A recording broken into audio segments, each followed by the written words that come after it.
హరే కృష్ణ. రాధే రాధే. ఒక అమ్మాయికి అసలు ఒక అమ్మాయి ఎక్కడ ఎక్కడ వెళ్ళి బతకాలి? అందరూ ఇండిపెండెంట్‌గా బతకాలా అని చెప్తారు కానీ, ఇండిపెండెంట్‌గా బతకడానికి అమ్మాయికి అవకాశం ఇయ్యరు ఈ సొసైటీ. చెప్పడం వరకు ఇండిపెండెంట్‌గా బతుకు అనేసి, కానీ అమ్మాయికి ఎవరు సపోర్ట్ చేయరు. ఇండిపెండెంట్‌గా బతికే అమ్మాయికి సపోర్ట్ చేయరు. బయటెళ్ళి పని చేస్తా అంటే అందరూ కుక్కల్లా కాసుకుంటారు. ఛీ! ఇప్పుడు ఏదైనా వర్క్‌లో ఏదైనా జాబ్‌లో వెళ్ళి జాయిన్ అయ్యే ముందు ట్రైనింగ్ లాగా ఈ పాష్ యాక్ట్, ఇంకా మాకు ఈఆర్ఎం, అమ్మాయిలకి సపోర్ట్ చేస్తాం, సపోర్ట్ చేస్తాం ఏదైనా ఇష్యూ అయితే అని ఎందుకండి చెప్తారు? మీరు చేయనప్పుడు, తప్పు చేసిన వ్యక్తికి మీరు సపోర్ట్ చేస్తున్నప్పుడు మరి ఈ యాక్ట్ ఇవంతా ఎందుకు చెప్తారు ట్రైనింగ్‌లో మీరు? ఎందుకు అమ్మాయిలు భరోసా ఇస్తారు ఆడపిల్లలకి? మేమున్నాము, మా కంపెనీలో ఏదైనా జరిగితే, లేదా మా ఆఫీస్‌లో ఏదైనా జరిగితే మేము బదులు చెప్తాము. ఎందుకు భరోసా ఇస్తారు? ఎందుకు వేరే స్టేట్ల నుంచి అంతా పిలుచుకొని వస్తారు? ఎందుకు?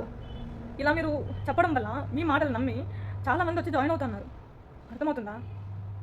ఈరోజు అమ్మాయిని తీసుకెళ్ళి నలుగురిలో నిలబెట్టి, అమ్మాయికి సపోర్ట్ చేసిన ఆ అబ్బాయిని నిలబెట్టి, అబ్బాయిని క్వశ్చన్ చేసి, అమ్మాయి తరపున అబ్బాయి సపోర్ట్ చేయడం తప్ప, అబ్బాయి తప్పు.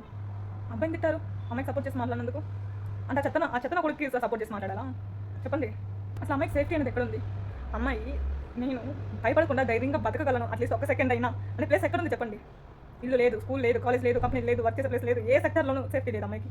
మరి ఎలాగండి అమ్మాయిలు వెళ్ళి ఆడవాళ్ళు ఇంకెక్కడ వెళ్ళి బతకాలి? ఎలాగ బతకాలి చెప్పండి? ఇండిపెండెంట్గా ఇంకెలాగ బతకాలి? ఇండిపెండెంట్గా బతకాలంటే బయట వెళ్ళి బతకాలా, కష్టపడాలా?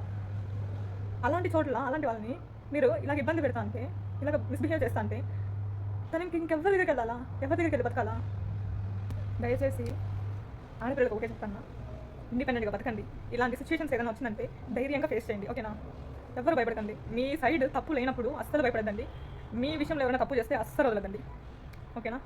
మీ పక్క తప్పు ఉంటే ఖచ్చితంగా ఒప్పుకోండి, సారీ చెప్పండి. మీ పక్క తప్పు లేదా దానికి ఖచ్చితంగా యాక్షన్ తీసుకోండి.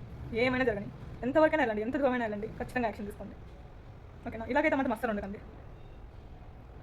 ఏమవుతుందనో, ఏమో అంటారేమో అని, ఎవరు ఏదో అనుకుంటారని దానివల్ల నీకు వచ్చిన నష్టం ఏం లేదు. ఎవరేమైనా అనుకుని ఏమైనా జరగని, న్యాయం కోసం నీకోసం నువ్వు పోరాటం చేయి.